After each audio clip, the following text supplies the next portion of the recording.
Bom dia. Não sei se o som está bom. Ok. Depois deste rebuliço santo, vamos então pensar na palavra de Deus nesta manhã. Eu acho que o Senhor realmente fala ao nosso coração, nos ensina, nos corrija, nos admoeste, nos desafia, faça aquilo que for necessário na nossa vida para que sejamos verdadeiros, genuínos seguidores de Jesus. Amém. Eu gostava que os irmãos me acompanhassem na leitura de um texto em Mateus capítulo 10. Pudéssemos ficar de pé em reverência para com a palavra de Deus.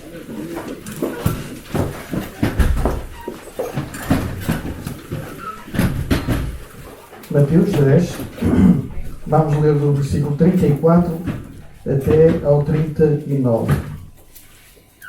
Mateus 10, 34 a 39. Diz assim a palavra de Deus: Não cuideis que vim trazer paz à terra. Não vim trazer paz, mas espada. Porque eu vim pôr em dissensão o homem contra o seu pai, e a filha contra a sua mãe, e a nora contra a sua sogra. E assim, os inimigos do homem serão os seus familiares. Quem ama o pai ou a mãe mais do que a mim, não é digno de mim. E quem ama o filho ou a filha mais do que a mim, não é digno de mim. E quem não toma a sua cruz e não segue após mim, não é digno de mim. Quem achar a sua vida, perdê-la-á. E quem perder a sua vida por amor de mim, achá-la-á. Pai, nós oramos para que neste momento nos dês um coração aberto para esta palavra. Amém. E nos instruas e ensines a compreendermos realmente as implicações de um seguidor de Jesus. O que isso representa. Sem dúvida, Senhor. Desafio para cada um de nós e também um momento de reflexão e introspecção. Fala connosco, Senhor. Te pedimos em nome do Senhor Jesus. Amém.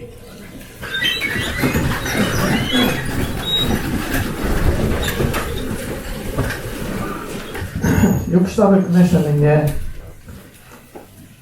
partilhar com os irmãos algo sobre como ser um genuíno seguidor de Jesus. Eu não sei se alguma vez nós paramos assim seriamente para pensar no que é que isto significa. O que é seguir Jesus como Ele quer? Não é seguir Jesus só, é seguir como Ele quer, como Ele manda, como Ele ensina. Eu acredito que nós nem sempre entendemos o que significa seguir Jesus e que se calhar nem sabemos tão pouco ou podemos ter alguma dificuldade em perceber o que significa ser cristão. Às vezes pensamos que ser cristão é apenas uma opção que fazemos, uma escolha, como tantas outras, mas com frequência essa escolha, essa opção é feita sem que nós pensemos nas implicações que isso tem. O que é que isso significa para a minha vida daqui para a frente? Acredito também que se entendêssemos mesmo o que é que Jesus requer de nós, o número de seus seguidores seria bem menor do que é. E é exatamente porque existem tantos conceitos errados a respeito desta doutrina de quem é Jesus, do que é ser cristão, que precisamos de voltar aos ensinos básicos da palavra de Deus. No texto que nós acabamos de ler, Jesus apresenta com muita clareza as suas exigências, não só para os discípulos daquele tempo, como também para todo aquele que decide seguir Jesus, hoje e sempre. E neste texto nós vamos ver 3 exigências que Jesus faz. Vamos ver uma por uma. E eu procurarei ser muito breve. A primeira que Jesus refere aqui é que para sermos seguidores de Jesus, não é só levantar a mão ou fazer uma oração. Isso não muda nada. Para sermos seguidores de Jesus, precisamos de estar dispostos a sofrer por sua causa, a pagar o preço de o seguir. Se pensarmos que o cristianismo é uma religião que nos vem livrar dos nossos problemas, que nos vem trazer paz e uma vida sem problema, boa, confortável, tranquila, se pensarmos isto, estamos muito enganados. Porque, como acabámos de ler, a primeira coisa que Jesus diz é que temos que estar dispostos a sofrer por Ele, pela sua causa. E temos que estar conscientes de que Jesus não veio trazer paz à terra. Ele veio trazer espada. É Ele que diz. Ele não veio trazer paz. Ao contrário do que às vezes pensamos. Há muita gente que tem a ideia de que Jesus é um bondoso, um homem muito bonito, que vem aqui pregar uma coisa muito bonita, amor, pá, tipo músicas dos anos 60 e por aí. Não tem nada a ver com isso, irmãos. Jesus não veio trazer paz à terra. Ele veio trazer espada. E é Ele que diz isto, não sou eu. Não quer dizer isto que Jesus não tenha trazido algum tipo de paz. Porque, na verdade, como nós bem sabemos, Jesus, através do seu sacrifício na cruz, daquilo que Ele fez, da sua morte, da culpa que Ele levou, a minha culpa, a tua culpa, e do castigo que Ele sofreu em nosso lugar, Ele reconcilia-nos com Deus. Ele trouxe-nos paz com Deus. Esta paz, sim, Ele veio trazer. Mas Jesus não veio para resolver os problemas do mundo, como muitos dizem e afirmam e pensam. Ele não era aquele homem bonito, alto, loiro, com olhos azuis. Não era isso. Ele nem tinha essa missão. Ele não veio pregar amor e paz, como os falsos profetas dizem. Esse não é o Jesus que nós encontramos no Novo Testamento. Não é na Bíblia. O Novo Testamento diz aquilo que o próprio Jesus diz de si próprio. Eu não vim trazer paz. Eu não vim resolver os problemas do mundo. Eu não vim instaurar um reino como os judeus queriam, onde houvesse harmonia e eles fossem vencedores. Eu não vim acabar com as guerras. Não foi isso que eu vim fazer. E nós, irmãos, precisamos de esclarecer muitíssimo bem esta ideia errada que muitos têm a respeito de Jesus. A respeito deste ensino de Jesus. Jesus traz paz. Traz paz. No sentido em que, pelo seu sacrifício, nós temos paz com Deus. Essa paz Jesus traz. Ele reconcilia-nos. A guerra que tínhamos contra Deus deixou de haver. Ele reconcilia-nos com Deus. Essa paz Ele traz. Mas isto está muito longe mesmo de pensarmos que Ele veio até nós para nos resolver todas as nossas lutas e dificuldades. Todos os conflitos do mundo. Jesus diz: eu vim trazer espada. E ao dizer que veio trazer espada, Ele não estava a dizer que veio fundar uma nova religião baseada na violência. Nem estava a dizer que nós nos devíamos armar e lutar contra o resto do mundo. Não é isso. O que Jesus estava a dizer, irmãos, é que por sua causa haveriam muitos conflitos entre pessoas, cidades e até países, e que Ele próprio seria motivo de discórdia, de debates, de polémicas e de inimizades. Jesus apresenta-se como sendo o Filho de Deus, como sendo o próprio Deus, como sendo o único caminho para Deus. e diz que sem Ele todos estão perdidos. E isto é o mesmo que colocar uma espada nas mãos daqueles que nos odeiam, daqueles que nos são hostis, daqueles que odeiam cada um dos discípulos de Jesus por serem apenas seguidores de Jesus.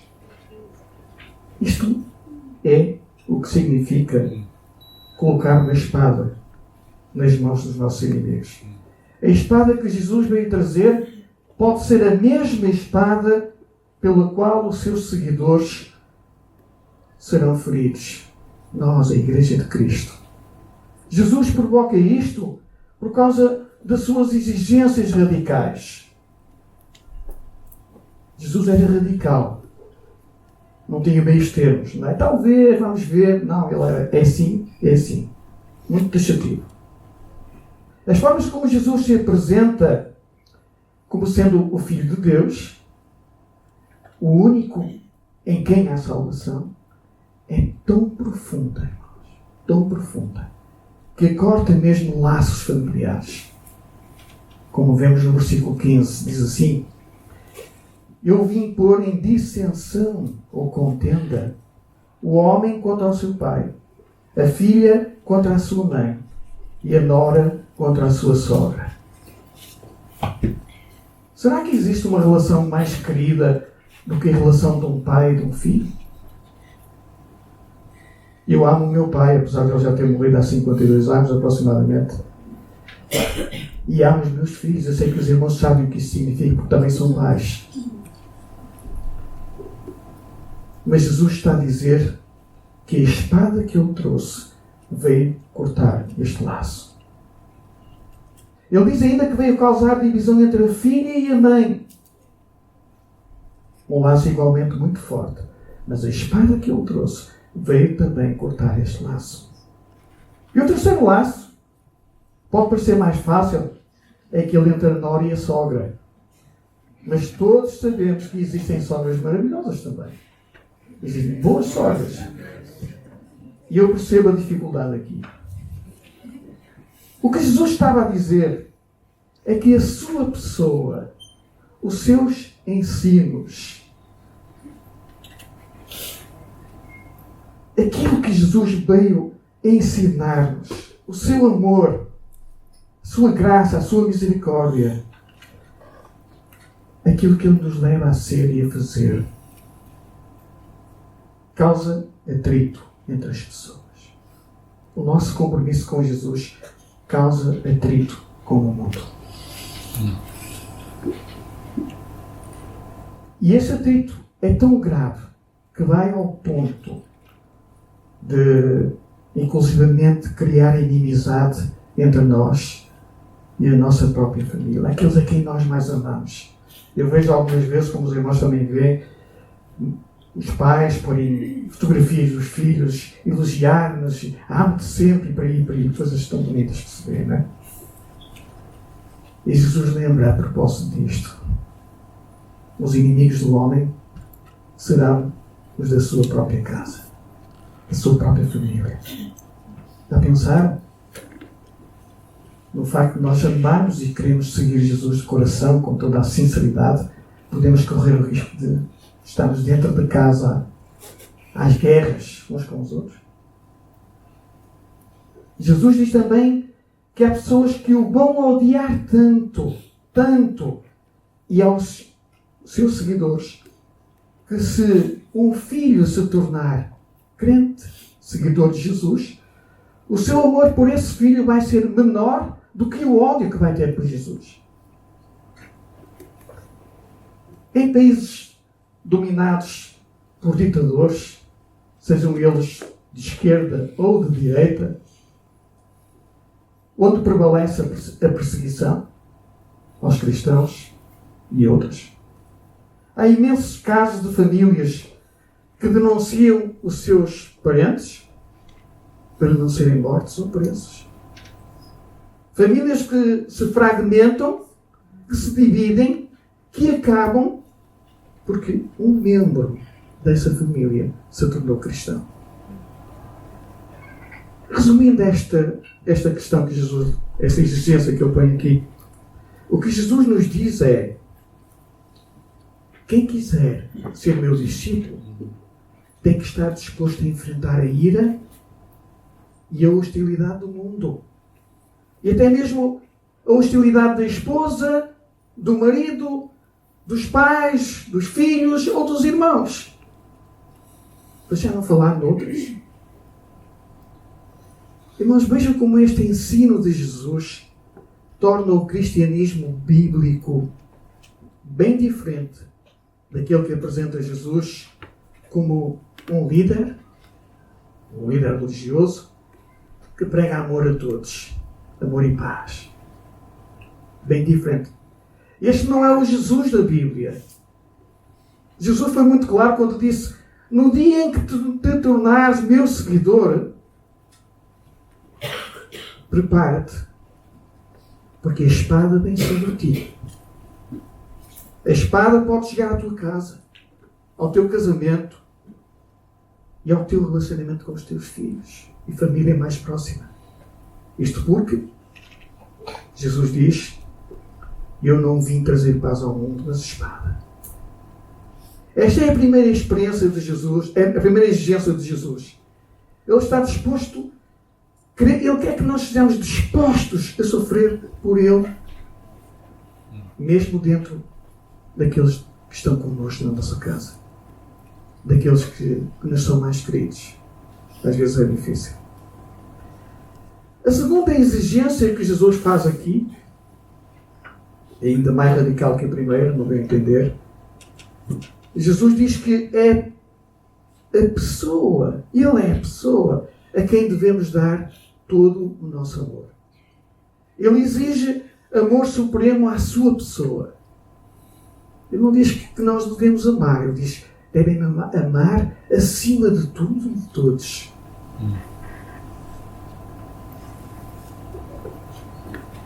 No versículo 37 e 38 diz assim: quem ama seu pai ou sua mãe mais do que a mim, não é digno de mim. E quem ama seu filho ou sua filha mais do que a mim, não é digno de mim. E quem não toma a sua cruz e vem após mim, não é digno de mim. Tomar a cruz. O que é ser digno de Jesus? Já pensaste nisso? O que é ser digno de Jesus? Ser digno de Jesus é ser merecedor do seu amor, da sua graça, da sua misericórdia. É ser de tal maneira que Jesus não se envergonhe de nós. É ser merecedor da sua bondade, da sua misericórdia. E o que Jesus nos diz é que para sermos dignos dele, temos que amar acima de tudo o que nos é mais precioso, como a família ou até a nossa própria vida.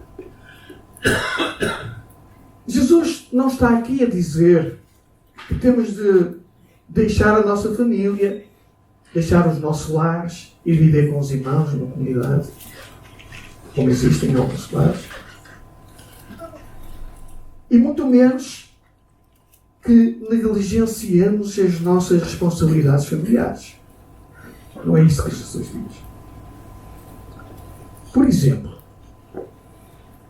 Jesus não está aqui a encorajar-nos, a nos envolvermos, a nos esquecermos, aliás, das nossas obrigações, como esposa, como pai, como marido, como filho. O que Jesus quer dizer é que o nosso amor a Ele, Jesus, deve superar em tudo qualquer outro amor que tenhamos, incluindo o amor que temos à nossa própria vida e à nossa própria família. Isto porque o nosso relacionamento com Jesus é muito superior aos laços familiares terrenos, à nossa família terrena. Muito superior. Ainda que a nossa tendência não seja essa, pensar assim. E isto é algo que tem que ser muito claro para nós. Os nossos lares, aqui na Terra, neste mundo, um dia vão acabar. Alguns acabaram. Há pessoas que vivem sozinhas, que já não têm mais família. E o que Deus tem preparado para nós, irmãos, é muito maior e eterno. Por isso Paulo dizia, nem olhos viram, nem ouvidos ouviram, nem jamais penetrou no coração humano aquilo que Deus tem preparado para aqueles que o amam. Para aqueles que o amam. Que estão dispostos a carregar a sua cruz para seguir Jesus. Isso é que é amor. O que irá prevalecer na eternidade, irmãos, não é a nossa família que temos aqui. Lá no céu não há casais, nem filhos, nem sobrinhos, nem netos, nem enteados. Lá no céu existem o povo de Deus, a Igreja de Cristo, os remidos pelo sangue do Cordeiro. É o que vai haver lá. Vai ser uma família única, onde todos somos unidos e temos todos o mesmo propósito, o mesmo objetivo de exaltar o Senhor, Deus Todo-Poderoso. Santo, Santo, Santo é o Senhor. Diz a palavra de Deus lá em Apocalipse. Os anjos não se cansavam de dizer isto. Por isso é que Jesus nos diz: qualquer que fizer a vontade do meu Pai que está nos céus, esse é o meu irmão, é a minha irmã ou é a minha mãe. Nós aqui somos uma família, todos nós. Somos duas vezes uma família. Família núcleo em nossa casa e família como a igreja. Mas no céu há só uma família que vai reunir todos os filhos de Deus à face da terra. Vão estar lá, unidos com o mesmo propósito. Jesus disse claramente que quem fizer a vontade do Pai que está nos céus, esse será o seu irmão. Esse será a sua irmã, a sua mãe. Esse será a sua família. E ao dizer isso, Jesus está a relegar para segundo plano a relação familiar que nós temos aqui no mundo. Está a colocá-la no segundo plano.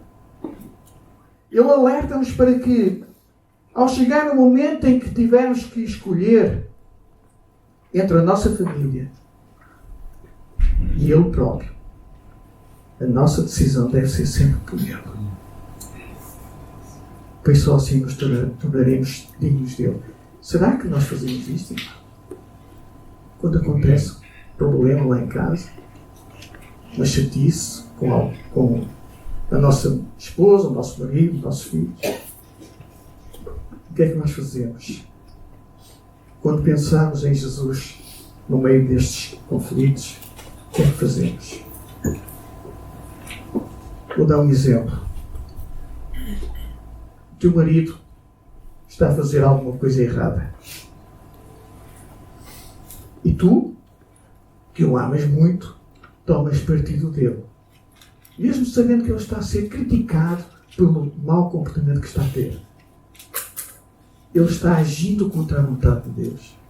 Mas tu amas o teu marido. E por isso, tu estás do lado dele. A quem é que estás a amar mais? Podes ficar do lado do teu marido, até se quiseres, podes ir para a prisão com ele. Se te for permitido. Mas não deves opor-te nunca à bondade e à verdade e à justiça de Deus. Nunca. Isto é, pôr Jesus em primeiro lugar. Outro exemplo. Suponhamos que és diretor de uma empresa, ou diretor dos recursos humanos de uma empresa, que está à procura de um novo colaborador. E o teu sobrinho está a concorrer para esse trabalho. A mãe dele vem ter contigo e diz: olha, eu precisava que desse um jeitinho aí para ver se o meu filho pode entrar. O que é que tu vais fazer? Vais dar um jeitinho? Vais meter a cunha? Irmãos, às vezes há vontade de rir. E o riso muitas vezes é sinal de alguma coisa. Muitos crentes usam os seus laços familiares e amigos, conhecidos próximos, para conseguirem jeitinhos. Agindo como o mundo age. Qual é a diferença entre o mundo e nós? Tantas vezes. Agindo, o que é mais grave é que agindo em oposição à verdade de Deus, à justiça de Deus. Resumindo, Jesus é muito claro e muito objetivo quando diz: quem não toma a sua cruz, ou seja, quem não está disposto a pensar nisto, a seguir-me como eu quero, quem não toma a sua cruz e não segue após mim, não vem após mim, não é digno de mim. O que é que tu queres ser? Digno de Jesus ou não? A cruz, como nós bem sabemos, era um instrumento de morte. Era aquele instrumento em que os condenados à cruz tinham que carregá-la até ao lugar da sua morte, como aconteceu com Jesus. Carregou a sua cruz até lá ao Calvário, onde foi crucificado e onde veio a morrer por nós.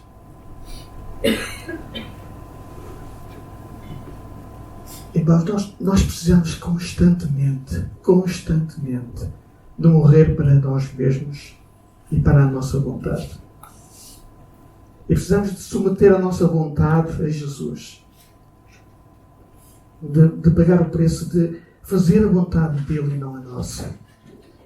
Eu sei que isto não é fácil. Mas isto é tomar a cruz e seguir Jesus. A nossa cruz não é carregar uma doença. Muitas vezes nós ouvimos as pessoas dizer: é a minha cruz, tenho este problema, aquele homem está um bocado na cabeça. Olha lá no trabalho, os meus colegas, eu nem posso com eles, aquilo é terrível. É a minha cruz, não tem nada a ver com isso, irmãos. Isso não tem nada a ver com a cruz. A cruz é um instrumento de morte. De nos mortificarmos a nós mesmos e à nossa vontade. Morrendo para o nosso eu, para aquilo que eu quero. E deixando que Cristo reine na nossa vida. Jesus exige dos seus seguidores amor supremo. Ele não pede, ele exige amor supremo. Dedicação suprema. Maior do que aquela que temos à nossa família e a nós próprios. A terceira e última exigência, já estou a finalizar. Talvez a mais radical de todas. Encontramos-la no versículo 39 que diz assim: quem achar a sua vida, perdê-la.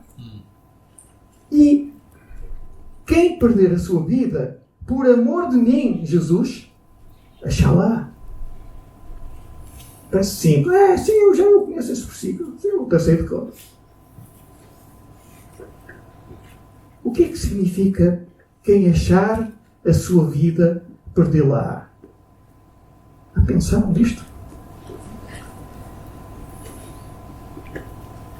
Achar a vida significa, segundo os padrões do mundo em que vivemos e que nos influencia, significa ser bem-sucedido.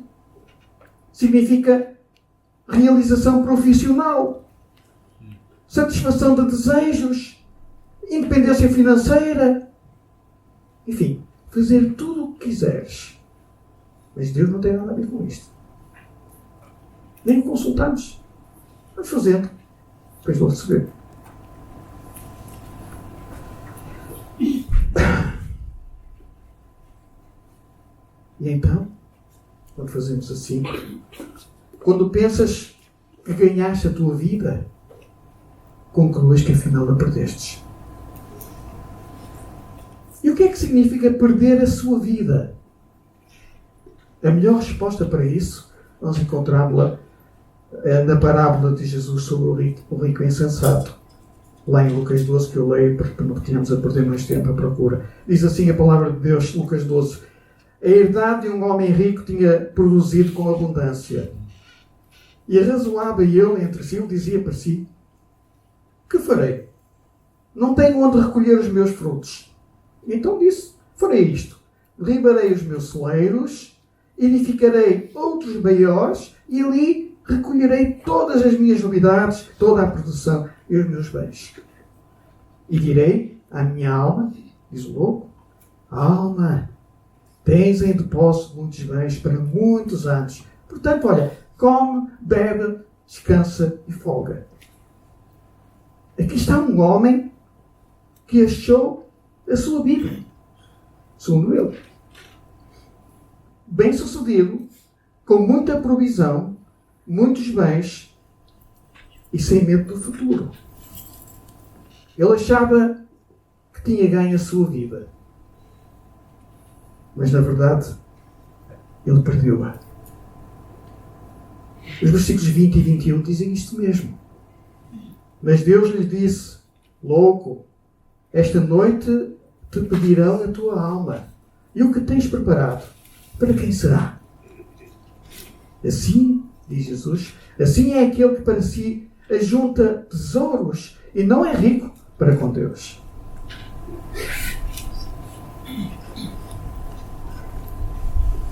Quem se dedicar neste mundo a correr atrás destas coisas, que até são lícitas, não são erradas, mas que ocupam o primeiro lugar na sua vida, o seu coração estará nestas coisas o tempo todo. E isto é que é perigoso. E Cristo é apenas como que uma nota de rodapé. E só no fim da sua vida é que Ele perceberá que desperdiçou o seu tempo, a sua juventude, as suas forças, correndo atrás daquilo que não lhe traz felicidade eterna, nem resolve o seu problema com Deus. Por isso é que quem acha a sua vida, ou quem pensa que acha a sua vida, perdê-la. E quem perde a sua vida por amor a Jesus, vai achá-la. Deixa-la. Aquele que perde a sua vida, ao que renuncia a buscar a sua própria glória e que vive de facto para Jesus, esse encontrou mesmo a vida. Resumindo, quem quiser ser discípulo de Jesus tem que estar disposto a renunciar a si mesmo e a tudo quanto tem por amor a Jesus. Lembra-se das palavras de Jesus para aquele jovem rico? Vai, vende tudo quanto tens, isto vem e segue. A exigência radical de Jesus. Agora alguém entre nós pode fazer a seguinte pergunta. Ok, tudo bem, mas com que direito é que Jesus exige isto de mim? Com que direito é que Ele quer isto de mim? Jesus é o Filho de Deus, o Criador de todas as coisas e o Senhor de tudo. Se tu estás aqui nesta manhã, vivo, sentado nesse lugar a ouvir, é porque Jesus assim permite. Ninguém mais pode exigir isto, ou poderia exigir isto, a não ser o próprio Deus. E Jesus é Deus. O que é que isto nos diz, irmãos? Em que é que isto mexe connosco? Pergunto, somos nós dignos de Jesus? Temos-lo amado mais do que a nossa família? Aquelas decisões difíceis em que temos que optar, o que é que nós escolhemos? Mais do que a nossa própria vida? Eu queria tanto fazer isto. Temos renunciado a tudo o que possuímos e somos por amor a Jesus? Valorizamos a vida eterna que Ele nos promete mais do que a vida que temos aqui neste mundo? O céu, o nosso lar celestial, é mais importante que o lar que nós temos aqui, a casa onde vivemos, a família que temos? Pensa na tua vida. Pensa no que Jesus exige de ti e de mim. Pensa nas tuas atitudes. Pensa nas tuas escolhas, nos teus planos. Que lugar tem tido Jesus nessas escolhas? Quanto tempo diariamente dedicas ao Senhor Jesus? Quanto tempo dedicas à sua palavra, à oração e à comunhão com Ele? Quanto tempo? Será que fazes isso diariamente? Examina a tua vida e vê se tens sido um genuíno seguidor de Jesus. Eu comecei por dizer no princípio que se entendêssemos o que Jesus requer de um verdadeiro seguidor seu, o número dos seus seguidores ia ser bem menor. Porque eu acredito que muita gente não sabe as implicações que isto tem. Estou a terminar e quero terminar desta maneira. Se estás aqui nesta manhã, como estás, e ainda não te dobraste diante de Jesus, pedindo-lhe para te ajudar a levar a sério o teu compromisso com Ele, eu quero convidar-te a fazer isto hoje mesmo, em tua casa. Se quiseres, podes falar no final do culto comigo, com Samuel, com quem quer que seja. Não deixes passar esta oportunidade. Fala com Deus sobre isto. Jesus te chama a te curvares diante dele. Irmãos, eu não te estou a pedir para dares uma oportunidade a Jesus. De maneira nenhuma faria isso. Porque é Jesus que aí nesta manhã te está a dar uma oportunidade a ti. Uma oportunidade. Ele está a convidar-te a ouvi-lo e a assumires um compromisso sério com Ele. A questão que eu ponho para finalizar é esta. Qual é a resposta que vais dar a Jesus? Qual é a tua resposta? Vais continuar da mesma como antes? Que nesta manhã tomes a decisão de seguir Jesus, renovando o teu compromisso com Ele. E que Jesus seja o amor maior da tua vida.